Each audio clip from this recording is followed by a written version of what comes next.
like a few folks have their audio still trying to connect.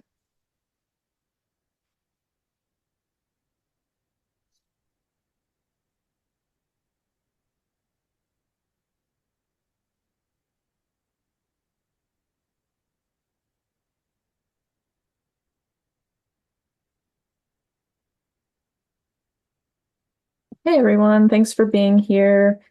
We'll give we might have a small crew today, but we'll give folks just maybe a few more minutes to trickle in. I know a lot of us have back-to-back meetings often, so we'll give some transition time for everyone.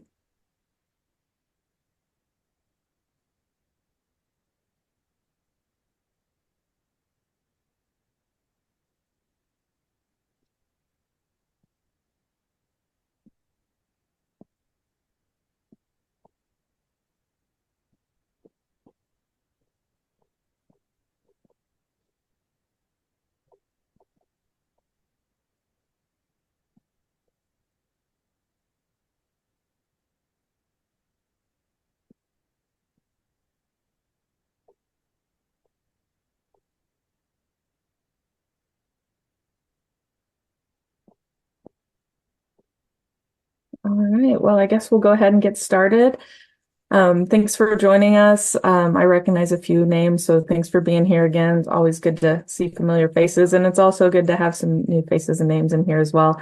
My name is Shannon Roberts. I'm a program manager with the Peer Recovery Center of Excellence, and this is our series on program evaluation. Today's session will be all about effective survey design. And in a few seconds, I'll throw it over to Al Anka, our presenter today with Aurora Consulting. Al's worked with our center in the past, and we really appreciate the work he does. And I'm excited to have him here today. Just a quick reminder, this is being recorded, so you'll get a link to the recording in the follow-up email that will go out tomorrow. I'll also include slides, any materials that get shared today during the presentation, and then you'll also get a survey link that lets our funder know how we're doing. And it also lets us know if there are new topics or different topics or anything you want to specifically talk about in a future session. That's how you can let us know. And I think with that, I will throw it over to Al. Cool. Thanks, Shannon. We'll look forward to seeing that survey after we spend an hour talking about writing effective questions. So nice to be here with you all. My name's Al Anka. I'm a consultant at Aurora Consulting. I'm in Minneapolis, Minnesota. And I work in a few different areas. I do organizational leadership development. I do strategic planning, and other kinds of participatory planning processes. But a huge part of my work is evaluation, specifically with nonprofits that are trying to increase evaluation activities within their work. So it's a little bit less of me coming in as like an expert evaluator and like creating a report. And it's more about me working with practitioners, trying to figure out how can we fit this in to what we're doing and make it effective for our goals. And I love doing that work. I've been doing this survey design training for about 10 years now. And it's one of the most important ones, I think, of all the trainings that I do. So happy to be here with you today. So let's just dive in. We've got an hour. Usually I do this training in 3 or more hours. So I cut it down to kind of the greatest hits of what I think make the biggest difference for people that are in nonprofits, people who are practitioners trying to do surveys with their clients, that will really help you improve either an existing survey that you have, make it more effective for you, or if you're creating something, get you started on the right foot. I'm going to drop in a packet of material into the chat. You do not need to open this right now. Oh, there we go. But it's there. It has all the slides. It has a packet of material that when you actually get to doing your own survey later, you can just use that as a reference. It'll have a lot of the same stuff we're talking about here. And it also has an example survey that we're going to be looking at today. So that's there if you need it. So let's start. Why is it important to talk about survey design? Uh, Surveys are the most used evaluation tool in nonprofits. They're a very powerful tool. They have a lot of bang for the buck, so to speak. And they're often the first introduction that nonprofit program practitioners, people who are not evaluators, just people doing a program, they're often the first introduction you have to doing evaluation for your organization. I think it's important to talk about survey design because there's this idea that surveys are easy to write and implement. Maybe you got handed a survey and you were like, someone was like, oh, we need to do this survey. Can you do it? It's like, oh, okay. Like, what do I do? And I think that partially we think we just like take them for granted, like think that they're easy because we see surveys all the time in our daily life. You're getting surveys in your email constantly. You used to get them in the mail, not so much anymore. But we just have a lot of experience taking surveys. But with all that being said, I've seen just so many nonprofit surveys be developed and like not result in anything. There's no learning, there's no action. They kind of just go nowhere. It's like, oh, we need to do this, but like we don't really know how to do it, and it's not really that effective. So I think this is a big waste of time and opportunity. And I hope that like the kind of greatest hits of survey design that I'm going to share with you today give you a couple things that are going to help you make your own surveys more effective and get a lot more out of them.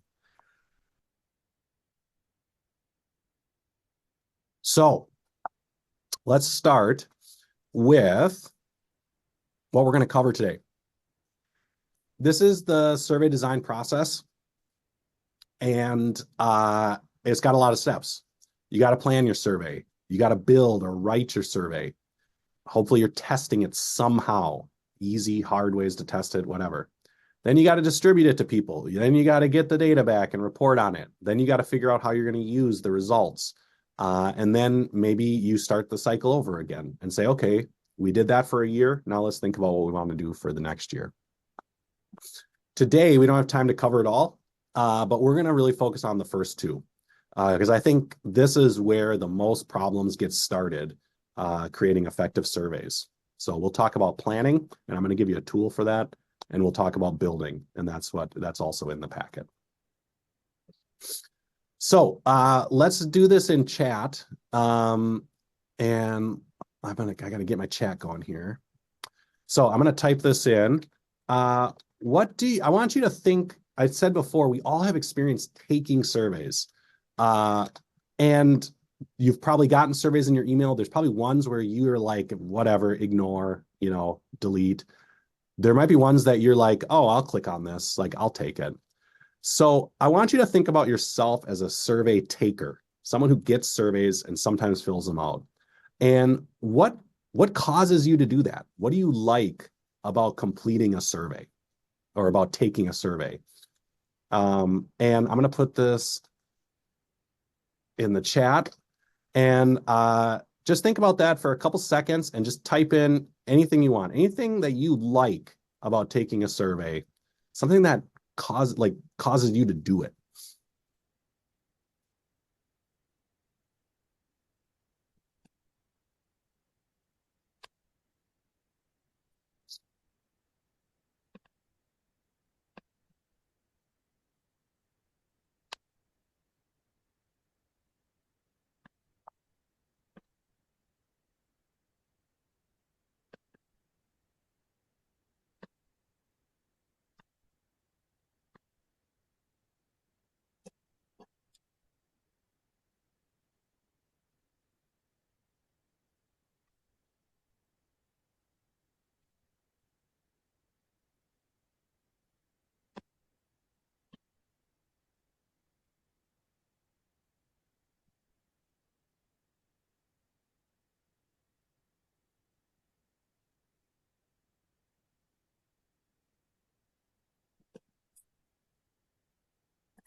Okay, we got a couple. This is where we find out who's playing along. Thank you, Allison, Shannon, Andrea, for sharing. Lindsay, Melissa, Braden, Diana, if you got an idea, throw it in. What do you like about taking a survey?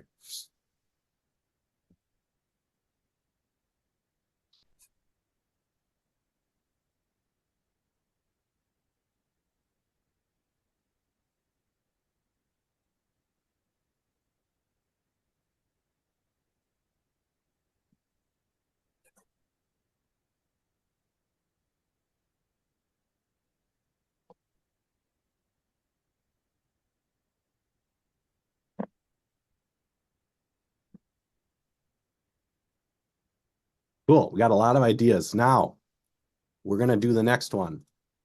What do you not like about it? Uh, is there something that you started a survey and you were like, oh, I'm getting out of here, right? I'm not going to finish this. Or maybe you see, oops, or maybe you see it and you're just like, I'm not even going to start this. We got one idea for what do you dislike. Yeah, get a couple more in there. Oh, these are fast. Got a lot of dislikes.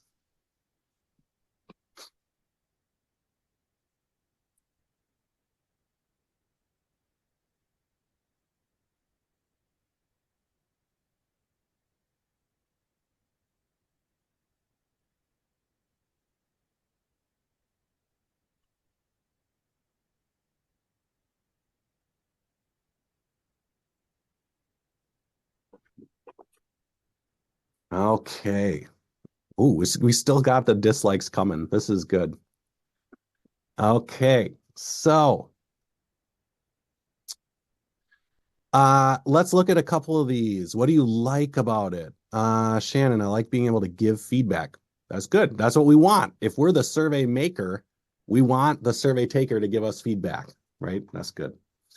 I'll fill it out if I'm interested or passionate about it. If you want to give feedback, related, Lindsay said, when I like it when my ideas are taken into consideration and changes happen because of them. That's good.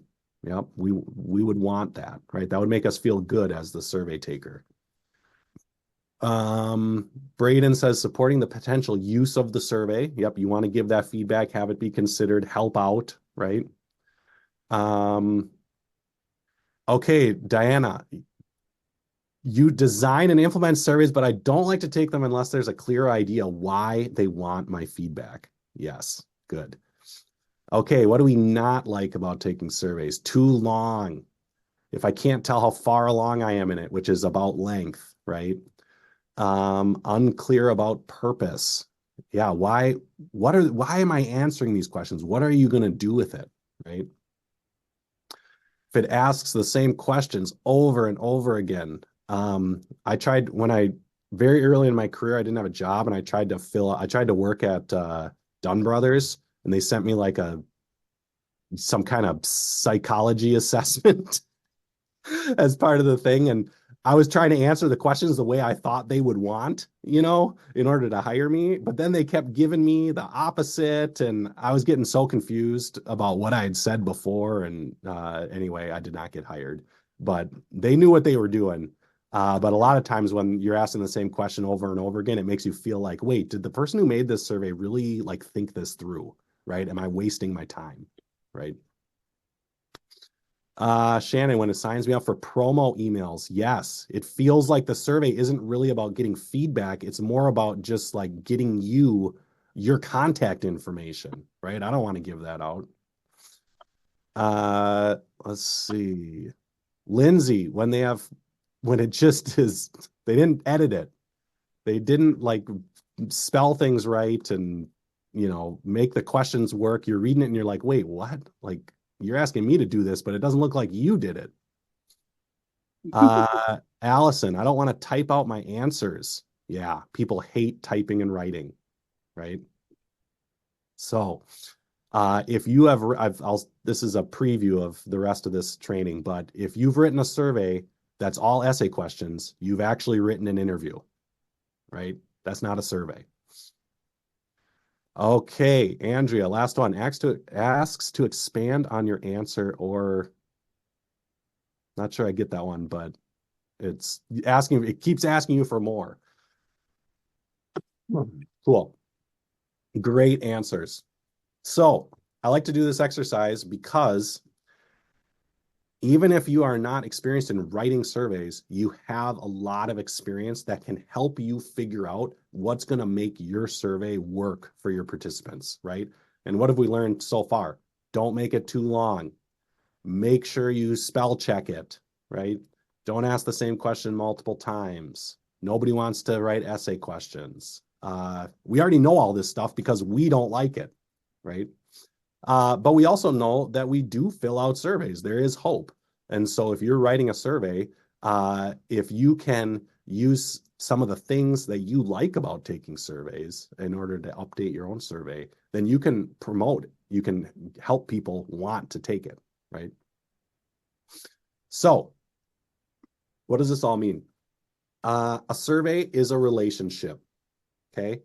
I like to think of it as a conversation between you, the survey maker, and them, the survey taker. And in this relationship, you both have needs, right? Your needs are to collect some kind of information that you need to know, right? You've got some kind of information need. The surveys taker need, I usually say the number one need is not to take your survey, right? If they don't take it, they're probably not missing anything, right? But we know that people do take them. And so some of the things that you wrote above as why you like taking surveys, people like to feel like they're being listened to. What they can do about it. People like to, okay, thanks. People like to feel like they're having an impact on something that they care about, right? So you can have, they can have needs that you support through your survey as well. So what we're going to do today is we're going to think first about kind of what are our needs for the survey, right? And we're going to do that by thinking about planning your survey. And then after we talk about that a little bit, we're going to look at a survey example and think about how can we make these survey questions more effective and maybe better fit their needs as the survey taker. So let's start with our needs, survey planning. So it's very common for, and I do that, I write terrible surveys all the time, by the way. So it's not like you get it right the first time. But if you follow some steps, you can do a better job. And the first step is making sure you figure out, why am I doing this survey, right?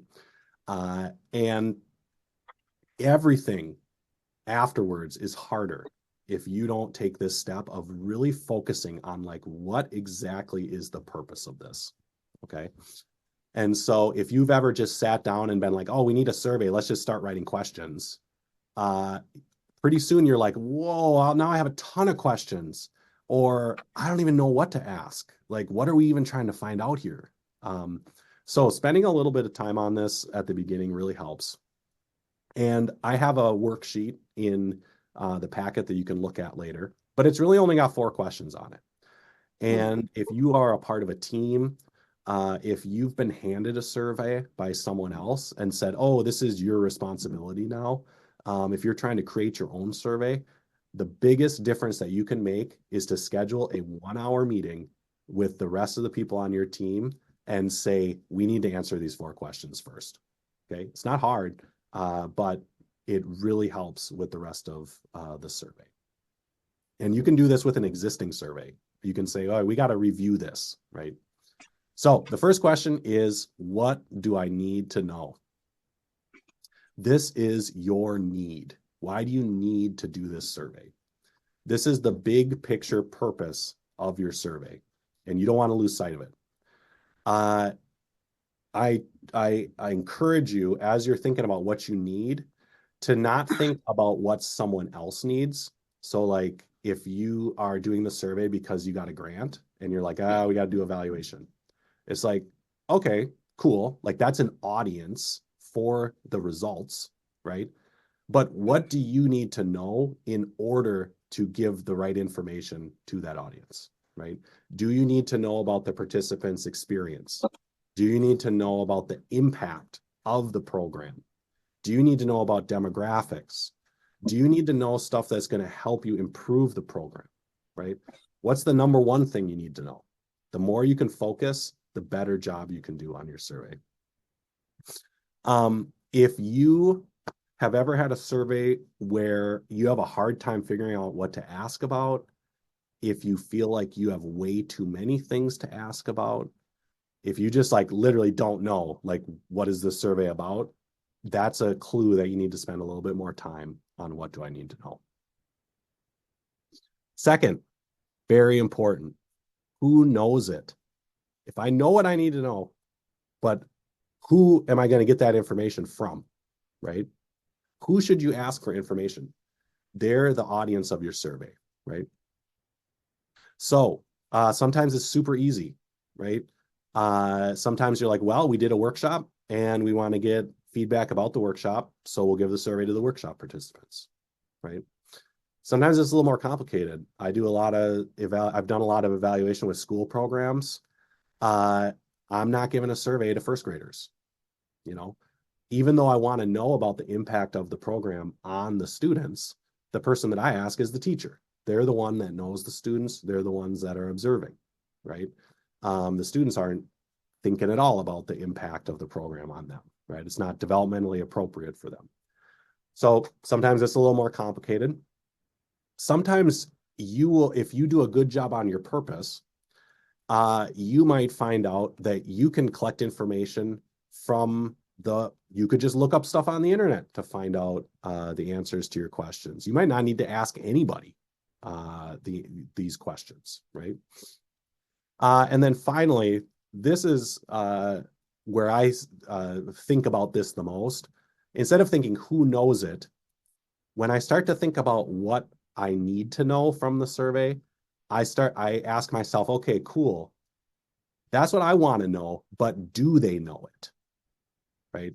The biggest example of this is if you ask people for feedback about how to improve your program. Seems really like an obvious question you would want to ask, but people aren't usually thinking about what could be an improvement on this program, right? And so that might be a place where if you're trying to really improve your program, maybe having some colleagues or some peers observe the program and give you feedback. That might be better information than trying to ask participants what they think would be better, right? So a lot to think about with who knows it. If you've done a survey and a lot of the questions get skipped, or you have a hard time getting people to start or finish the survey, that might be an indicator that something's not matching up here between the people you're asking and the stuff that you're asking. How will I use the results? It is very helpful to think ahead about what am I going to do with what I'm asking, because then you can focus what you're asking better to what you can actually do, right? So as you're writing questions, you want to kind of gut check, like, okay, I'm asking this. It seems like something I would want to know, but like, what am I going to do with it? And sometimes you're going to put it in a report and send it to the funder. That's fine. Sometimes you might want to make a change. Okay, if you have a question about something about your program that would lead you to make a change, look at the survey question you're answering and think about what the responses might be. And think like, okay, will this get me the information I need in order to make that change? If you might need to think more about this if you can't identify who is going to use the results. So if you've gotten handed a survey and people are like, okay, do this, and you're like, okay, but like, what happens with this afterwards? Time to think more about purpose. Yeah, likewise, if you've done surveys in the past and you don't know what's happened with the results, time to think more about how you're going to use it. Because we don't want to waste people's time asking for stuff if we're not going to use it well, right? And a lot of you actually said that in what you like or don't like about taking surveys. And then finally, what is the best method? We're talking about surveys right now, but you might think about this and be like, actually, like, I don't know that a survey is going to work here. Maybe what you need to know isn't knowable in a survey, right? Maybe the people who are in the program or the participants for the survey, maybe they're too hard to, maybe they're children, maybe they're too hard to survey. So you need to do something else, right? Maybe the results that you want just don't work well with a survey form. So this is a good chance to gut check and be like, okay, we thought we were doing a survey. Is that actually going to work, right? A lot of times what I do is I'm like, okay, we want to know all this stuff and we know we're going to do a survey, but like, let's sort through like what stuff will work for a survey and what stuff's not going to work, right? If we have 10 essay questions, not going to work, right? We got to figure out something else.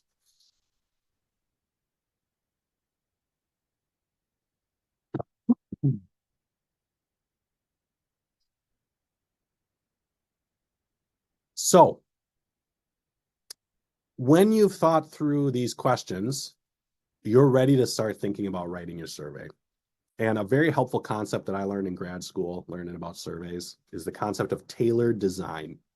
And basically the idea is that you can't just like take one survey that you wrote for a certain purpose and then just like copy and paste it for something else, right? You can't just look up a survey online and be like, oh, that looks good. I'll just do that with the people that I have, right? You have to, if you want your survey to be effective, you really have to think about what's my purpose, what's my audience, how am I going to use it? And then I'm going to tailor what I write for the survey to meet those things, right? And so I like to say every survey is a snowflake.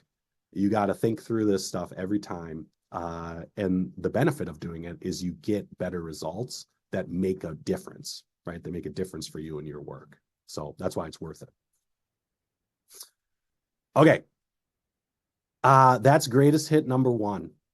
And I really, if the only thing you take from this 1 hour time we have together is next time I do a survey, I'm setting a meeting with my team to talk about why are we doing this survey. Fantastic. You're already 100% of the way on the right track. And so please, when you're done, take a look at that packet and think about how you could answer those questions with your team. Before I move on to looking at writing survey questions, I just want to pause and see if anyone has any questions about planning your survey using these questions. I'll back up so you can see them. You can put them in chat or you can just come off of mute and shout them out.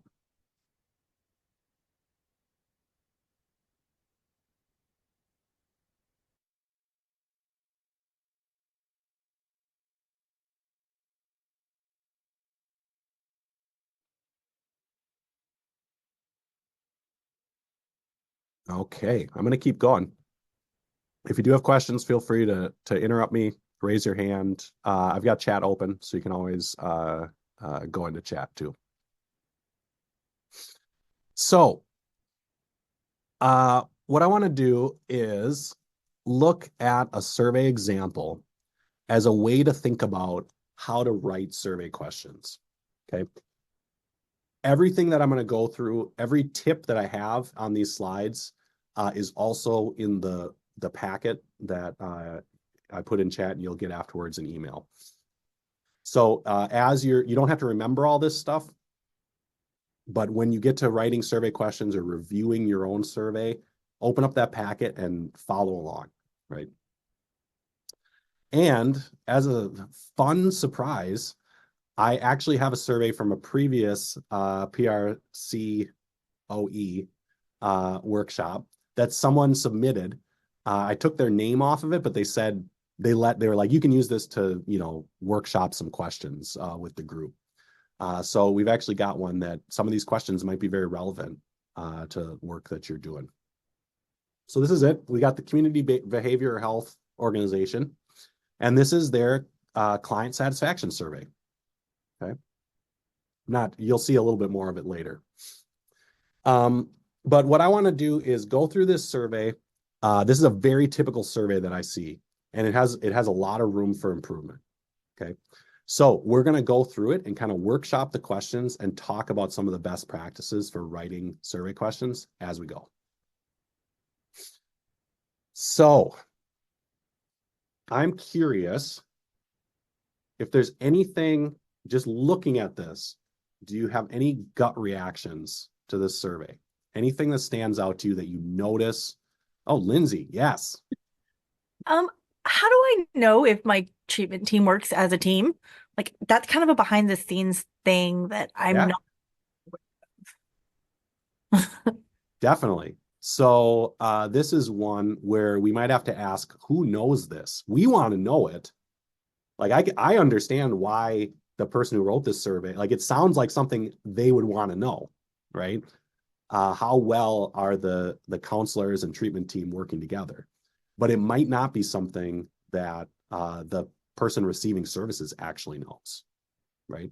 There might be something related that they would know that we could sort out. Okay, cool. Thanks, Lindsay. What else? What else do people notice about this? Any gut reactions?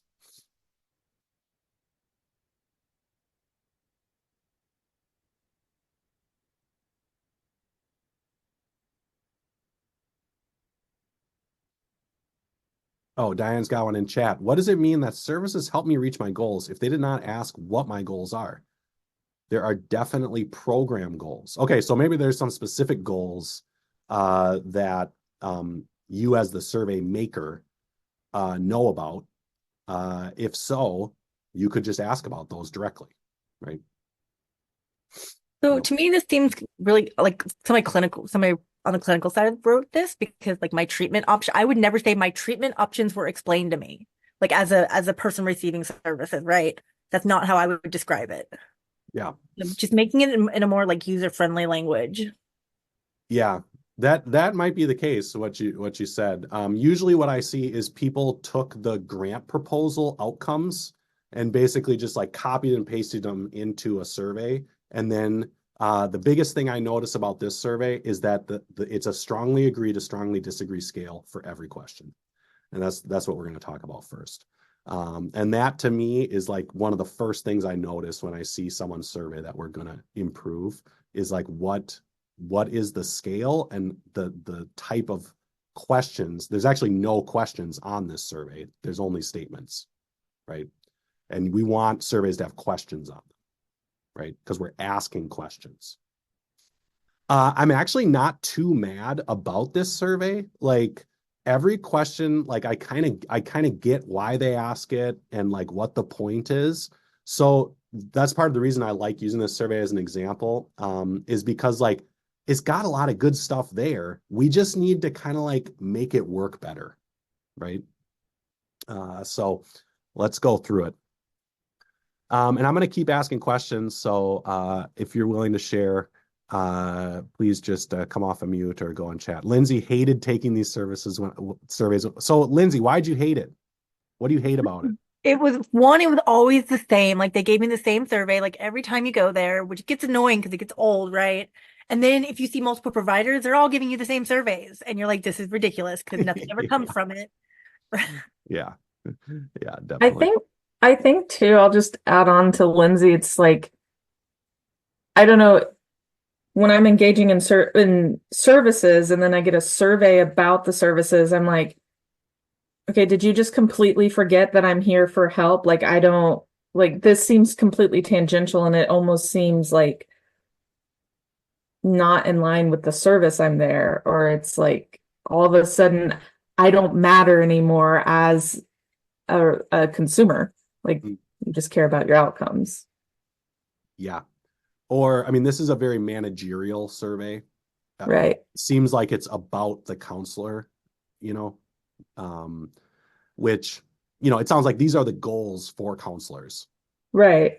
And then we're And going to check in on these goals, right? And and I so, think that yeah, and I think this group really gets like both sides of things, right? Like we want to know this information. Like if we have a counselor that's not that folks aren't happy with, we'll want to know that. But So yeah. my other thought process is like, even though it's supposed to be anonymous, they know who you are because you're handing them the survey. And is it going to affect my treatment, right? Is it yeah, me giving somebody a bad review going to affect the way they treat me? yeah, definitely. We're not going to talk about distribution, but those are the kind of problems that you want to think through when you're thinking through your audience, right? Who is it that we're giving this survey to and what's going to be important to them? And so if you're asking for feedback about coaches, or not coaches, about counselors, I was working with a whole bunch of coaches earlier.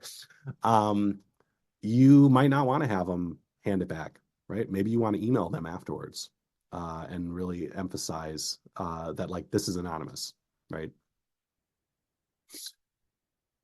Okay, Diana asking, when do we include our consumers or clients to develop the survey with questions that matter to them?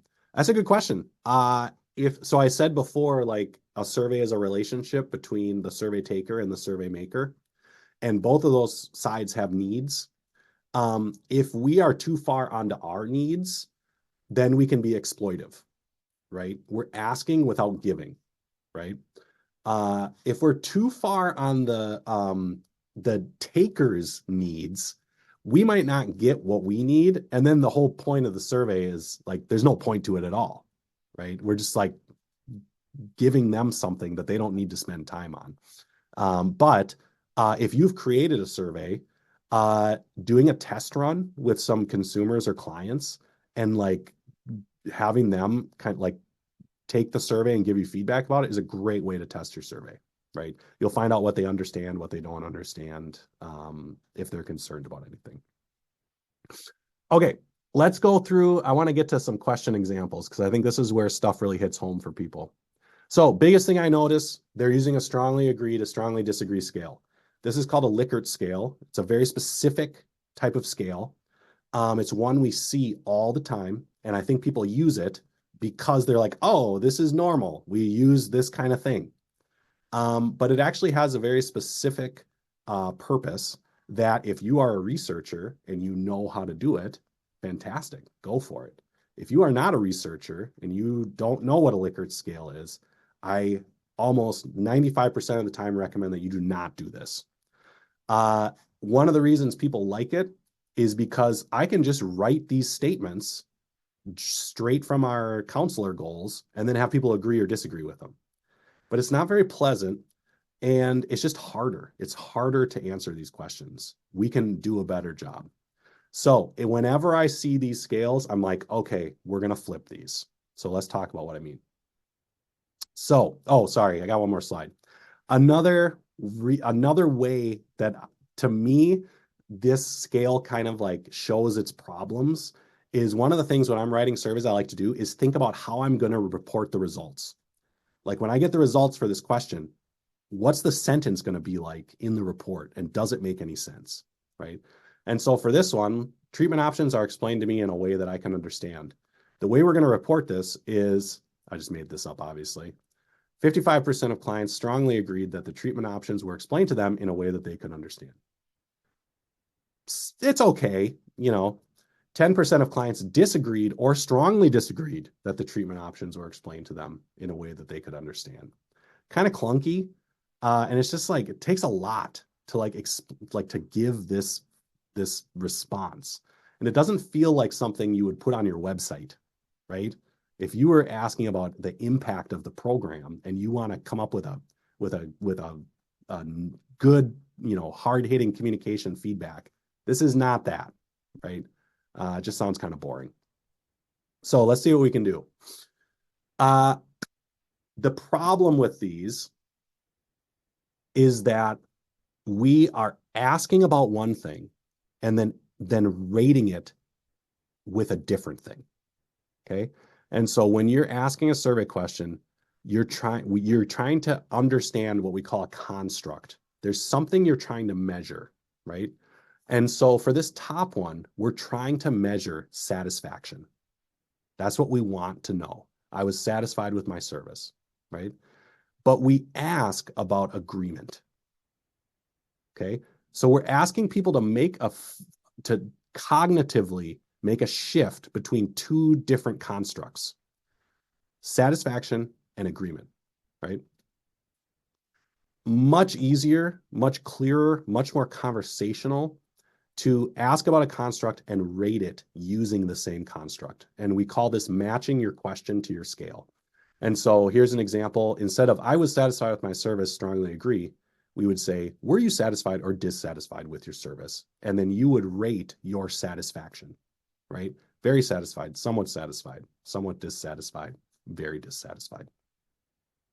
A little bit easier to answer because we're not asking you to translate satisfaction into agreement as a thinker, you know, and also easier to report.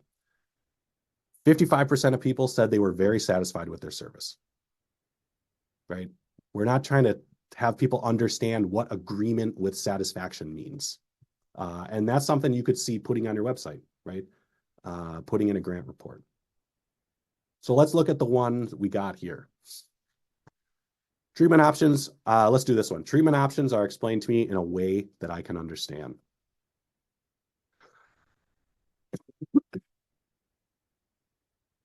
I got a couple examples here. I just make these up. This is the type of thing that if I was working with a client, I would write a couple options and we try to sort out like what makes the most sense here, right? What's going to get us what we need. So here's one. How well or poorly, fun to use the word poorly for some reason. It sounds like a British English kind of, I don't know. How well or poorly did your counselor explain your treatment options to you, right? And so now as a person trying to answer this question, I could be like, did they do it well or was it poor, right? And then I've got a scale here. Very well, somewhat poorly, very poorly, right? That's one example. We can do the reporting gut check. 55% of clients said their counselor explained their treatment options to them well, right? Makes sense. Here's another strategy. Did your counselor explain your treatment options in a way that helped you understand? You could say, you could kind of make this into a yes, no. Yes, completely. Yes, somewhat. Not really. Or I don't remember. Maybe that was 5 months ago, right? I don't know. Did they leave out a word maybe? Like in a way that you understand what? In a way you understand your options or in a way you Yeah, I understand think so. That's what I assumed. Yeah. Let's do this one. Here's another option. Oops. Did you have any trouble working with your counselor to understand your treatment options? This is kind of like the reverse. We're trying to, instead of like seeing how good they did, we're trying to see if there was anything that was a problem, right? This is totally fine, especially for like a managerial kind of survey like this one is. Was there anything that you thought was a problem with this? It can be a strategy.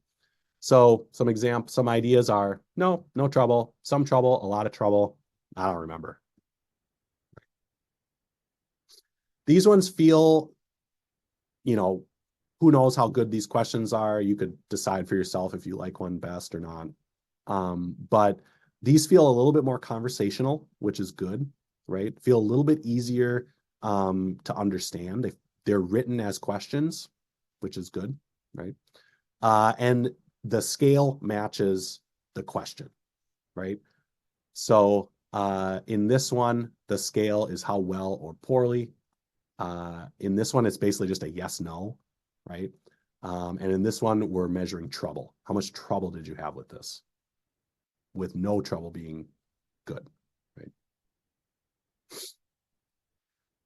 Okay. We're going to keep, as we go through some more examples about writing questions, we're going to keep this construct specific thing going because it's the biggest thing that people struggle with.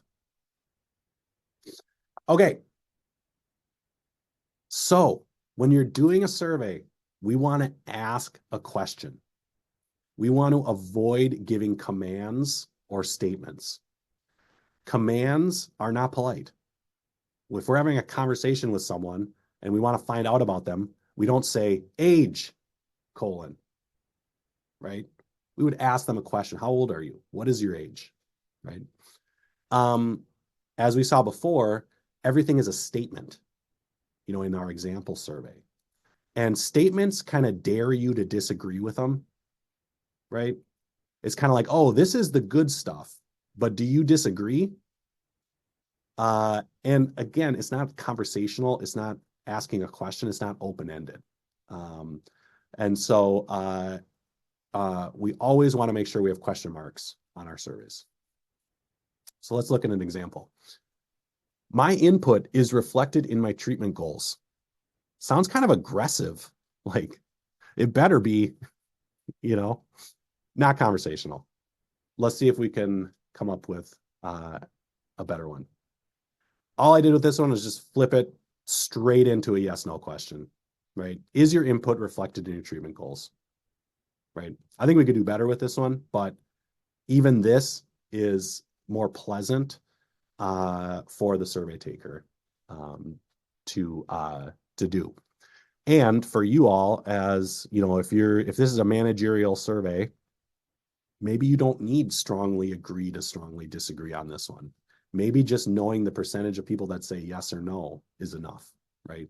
And you could look at that percentage next year and see if it went up or down. If you know how you're going to use it, you can identify what kind of scale is going to be most helpful for you. And in general, yes/no questions are great. It's very common for us to ask yes/no questions in general conversation, right? People know how to answer yes/no questions. And if you don't need to know anything more than yes or no, go for it, right? Lindsay said this one, I think it was this one. This one is very clinical still. Somewhere later, in the next one. Okay, we'll go to the next one. We'll talk about that. Okay, next. Avoid frustrating or burdensome questions. This is a classic example. When was the last time you attended this program? For me, I'm like, what do you want to know? You want to know the day? You want to know the year? You want to know the month? Like, how detailed are we getting here, right? I was just telling telling Shannon we got some COVID in our house right now, unfortunately. And I was telling a neighbor that like, oh yeah, this is our first time, having COVID. And he was like, oh, didn't your other son have COVID? And I was like, oh yeah, I totally forgot. We can't remember this stuff, So an easier question would be, have you attended this program in the last 12 months? That gives more direction to what you want to know. The key is that you have to know that that's what you want to know, right? You have to figure out what's my purpose for asking this question, and will knowing if they came in the last 12 months help me with that? Lindsay says, shouldn't you know that as my provider? Yes. If you already know it, but you just don't have it in the right place, figure it out on your end. If it's in the database, just take it out of there, right? You don't need to ask. That's going to be way more accurate than asking people. Right? Okay, and this is a 2-for-1. Second, use language your audience would find natural and conversational. Right? That's what we've been talking about during this whole time. So let's look at a big one. Someone said input reflected in my treatment goals. Yeah, maybe that's language you use as the provider, but is it language that the survey taker understands, right? Is it conversational? Maybe there's a better way. Let's look at this top one though, because this is a big question. It's a huge question. Services provided help me reach my goals. It's a lot to think about if you're the survey taker here. And so this is a burdensome question, right? And the more burdensome, the more cognitive load that your question if it makes people think hard, accuracy is going to go down, right? You're going to get less reliable results. So I did something here just as an example for you all. Maybe there's a better way to do it, but I wanted to demonstrate this, which is if you have a very burdensome question, you might need to split it up, right? And it's easier to answer more specific questions than one hard question. Okay, so here's an example. And I wrote this as a series. So instead of asking the first one, we would ask this instead. Think about the goals you've been working on with your counselor. We call this scaffolding. We're putting people in the right frame of mind to answer the rest of the questions. Okay, it's an instruction. How much progress have you made on your goals since starting our services? They get to choose a lot, a fair amount, a little, none. This is their opinion, right? We're asking for their opinion. Two clients may have had the same amount of progress on their goals, but they may think that the amount is different. That's fine, right? One person may have only done one goal, but for them, that's a lot, right? Another person might have done 5 goals, but for them, that's a fair amount, right? That's fine. We're asking for people's opinion about their experience. And, for people trying to, as you know, helping people with behavior change, their attitude about that change makes a huge difference. So understanding if they think they made a lot of progress, that's a good indicator they're going to keep making progress and that the services were effective, right? So how much progress have you made on your goals since starting our services? You'd find that out. Next, how helpful were the services you received? Very simple question, right? Very helpful, somewhat helpful. Number 3, this is something that's actually not anywhere in this survey. They don't have anything about impact in this survey. So I just wanted to put it in as an example of something you could be asking. How important has the progress you've made during our services been for your recovery and life? And just give people a chance to think about, what was the impact of this for me, right? So maybe this is good, maybe this is bad, I don't know. But this is a way to take a burdensome question and split it into its parts, right? And ask more specific questions, which are easier.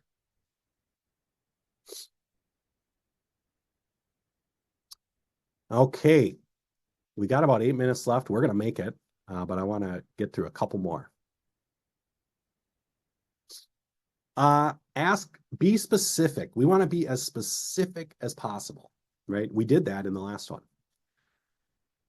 Here's an example. What could we improve about this program? Usually this is a big essay question. You don't get a lot of good stuff out of it. Much better to pick something that you could improve about the program and ask about that. So one example, was the length of this program too long, too short, or just right? We call that the Goldilocks question, right? That's something that you could get feedback on, that if you found out that a majority of people thought it was too long, cool, let's change it, right? But you're unlikely to get that level of detailed feedback by asking this open-ended question at the top, right? It's not going to come out.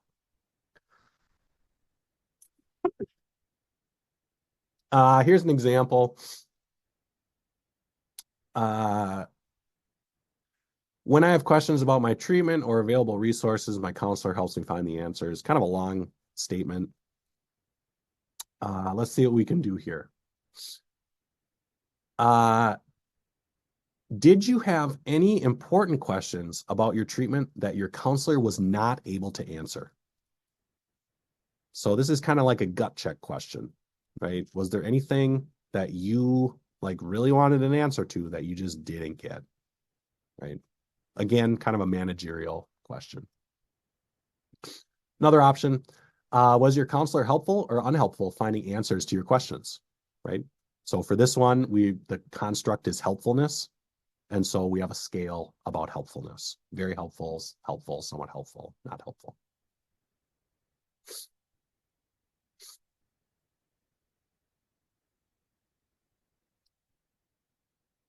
I've done this, I did this in the last one, but just to make it explicit, we want to balance questions to avoid introducing bias. And so this is a little subtle, but I always try to do this with my own surveys. So the top one is, how clear were the staff's instructions to you? This seems like a good question. How clear were the staff's instructions to you? Very clear, somewhat clear, not clear, right?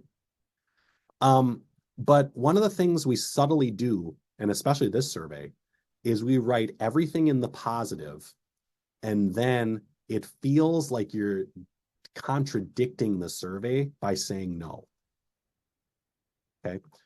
So we always like to tell people that it's okay if you didn't think they were clear, right? It's not your fault, right? We want to know if you think it's unclear. We're not just trying to have you say it was clear because that's what we want, right? So here's an example where the instructions from the staff clear or confusing. That opens up the possibility that it could have been either and makes people feel more okay if they did have a negative experience sharing that. And usually for our purposes, we want to know that stuff, right? We're not just doing this survey to try to like meet our quota, right? We're trying to get real feedback about how our services are being provided. So here's a good example of this. I am treated with respect by staff. This is an odd, I think this is an odd one. Like, feels just a weird statement, I think. I get why they want to know it. But very easy to flip around. Overall, were staff members respectful or disrespectful to you, right? And then we've got a whole scale here. Gives the option of either. Another example, these are a couple other strategies of asking this question, right? And depending on how you're going to use it, you could pick one of these. Did you ever have an interaction with staff that you felt was disrespectful? People can say yes or no. And then I like to do this with these kind of surveys. Would you like a manager to follow up with you about this instance? This really shows that like you care about what people are giving you for feedback. And you would have to have like, okay, put in your contact information and someone else, a manager, will follow up with you, right? Okay, last one. Don't ask 2 questions in one.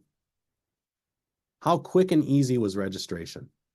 Right? Well, it was quick, but it wasn't easy. It was easy, but it wasn't quick. It's just confusing. It makes people choose how they're going to answer it. You just split them up, right? Was registration quick or slow? Was registration easy or hard, right? Very simple to do this stuff. And literally what I do when I'm reviewing people's surveys, I look for ands and I look for commas, right?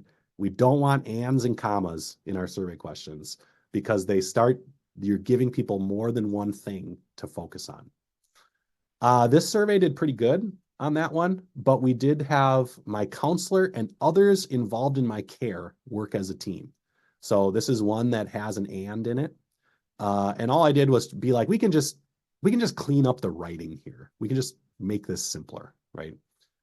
So my example is, did the different staff members involved in your care, right? We don't need to say counselor and others. We can just say the staff members involved in your care. Did they seem coordinated or uncoordinated, right? Very coordinated, somewhat coordinated. For this one, for sure, we need I'm not sure, right? Someone said that before. That's something that like you maybe don't know, right? This might be another good one where you could ask it in the negative. Did you ever have an experience with our staff members where you wished they were more connected about the care you were receiving? Something like that. So we made it. I'm going to shut up for a second and take any questions or comments about what we've gone over today. I have a comment. Can we give this presentation to the people who wrote the GIPRA? A fabulous point, Lindsay. I don't know what that is, but I also know exactly what it probably is. Yeah, Al, that's for any federal funded program, that's the program evaluation we're dictated to use. And everyone who has to use it agrees that it's a terrible evaluation tool. Yeah. Well, and even and they know that, but you know how those conversations go. Yeah. It's hard. It's hard to do a good job on this stuff, especially if you have a lot of needs, right? The more you can focus in on one need, the better you can do. For sure. Yeah. Thanks, Diana. Thanks, Melissa. Any other questions, comments?